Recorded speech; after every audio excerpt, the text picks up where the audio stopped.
আসসালামু আলাইকুম।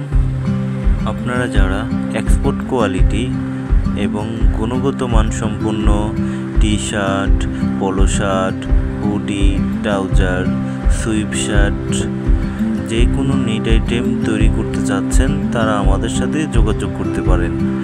আমাদের রয়েছে নিজস্ব গার্মেন্টস ফ্যাক্টরি এবং নিজস্ব এমব্রয়ডারি ফ্যাক্টরি এবং নিজস্ব পিন ফ্যাক্টরি। আমরা ইতিপূর্বে দুবাই, মালয়েশিয়া, সৌদি, কাতার, ফিলিপাইন শিপমেন্ট করে থাকি। আমরা যে কোনো প্রোডাক্ট বায়ারের টার্গেট প্রাইজের ভিতরে তৈরি করে দেওয়া সম্ভব ইনশাআল্লাহ। আমরা বায়ারের রিকোয়ারমেন্ট অনুযায়ী বায়ারকে প্রতিনিয়ত তাকে তার প্রোডাক্টের আপডেট দেওয়া হচ্ছে এবং আমরা যে কোনো প্রোডাক্ট নিটিং ডাইং করেও করে থাকি। আমাদের রয়েছে দক্ষ লোকবল যারা দীর্ঘদিন যাবৎ গার্মেন্টস ট্রেডের সাথে সুন্দরভাবে প্রোডাকশনের সাথে জড়িত। ইনশাআল্লাহ। আসসালামু আলাইকুম।